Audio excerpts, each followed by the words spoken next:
നമസ്കാരം. ഹിന്ദി ഹൃദയ ഭൂമിയായ മധ്യപ്രദേശിൽ പുതിയ പ്രഖ്യാപനങ്ങളും നീക്കവും ഒക്കെ നടത്തിയിരിക്കുകയാണ് പുതുതായി അധികാരമേറ്റ ബിജെപിയുടെ മുഖ്യമന്ത്രിയായ മോഹൻ യാദവ്. യുപി അതിർത്തിയിൽ ഒരു കാലത്ത് കർസേവകർ ക്രൂരതയ്ക്ക് ഇരയായ ഒരു കാലമുണ്ടായിരുന്നുവെന്നും എന്നാൽ ഇനി അങ്ങനെ ആവില്ല, മറിച്ച് രാമക്ഷേത്രത്തിലേക്ക് യാത്ര ചെയ്യുന്ന എല്ലാ രാമഭക്തരെയും എല്ലാ ജില്ലകളിലും സർക്കാർ സ്വാഗതം ചെയ്യുമെന്നും യാദവ് അറിയിച്ചിരിക്കുന്നു.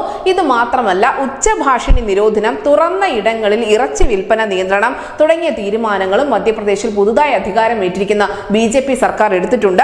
മതകേന്ദ്രങ്ങളിലും പൊതു ഇടങ്ങളിലുമെല്ലാം അനുവദനീയമായ പരിധിക്കപ്പുറത്തുള്ള ഉച്ചഭാഷിണിയുടെ ഉപയോഗം അത് നിരോധിക്കാൻ തന്നെയാണ് മധ്യപ്രദേശ് സർക്കാരിന്റെയും തീരുമാനം. നിയമം പാലിക്കാതെ ഉച്ചഭാഷിണി ഉപയോഗിക്കുന്ന ഇടങ്ങളുടെ എല്ലാം പട്ടിക തയ്യാറാക്കി അവിടെ കർശനമായ നിയന്ത്രണം ഏർപ്പെടുത്തുമെന്നുകൂടി മോഹൻ യാദവ് അറിയിച്ചിരിക്കുന്നു. സുപ്രീം കോടതിയുടെ നിർദ്ദേശപ്രകാരമാണ് നടപടി സ്വീകരിക്കുന്നതെന്നാണ് മുഖ്യമന്ത്രി ആദ്യ വാർത്താ സമ്മേളനത്തിൽ മാധ്യമങ്ങളെ അറിയിച്ചിരിക്കുന്നത്. എല്ലാ ജില്ലയിലും ഫ്ലൈയിംഗ് സ്ക്വാഡിന്റെ വക പരിശോധന നടത്തുമെന്നും നിയമലംഘനം കണ്ടെത്തിയാൽ 3 ദിവസത്തിനുള്ളിൽ തന്നെ നടപടിയെടുക്കുമെന്നും അദ്ദേഹം പറഞ്ഞിട്ടുണ്ട്. ഭക്ഷ്യസുരക്ഷാ നിയമവും കേന്ദ്ര വിജ്ഞാപനവും അനുസരിച്ച് തുറന്ന ഇടങ്ങളിൽ ലൈസൻസ് ഇല്ലാതെ ഇറച്ചി മുട്ട വിൽപ്പനയിൽ നിയന്ത്രണം കൊണ്ടുവരുമെന്നുകൂടി മധ്യപ്രദേശിന്റെ പുതിയ മുഖ്യമന്ത്രി അറിയിക്കുന്നു.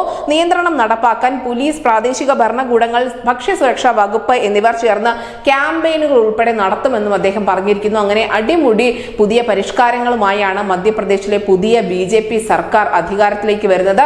അതിൽ ഏറ്റവും പ്രധാനപ്പെട്ടത് ഈ ഉച്ചഭാഷിണികളുടെ നിയന്ത്രണം, അതിനോടൊപ്പം തന്നെ പൊതു ഇടങ്ങളിലുള്ള ലൈസൻസ് ഇല്ലാതെയുള്ള ഇറച്ചി വിൽപ്പന.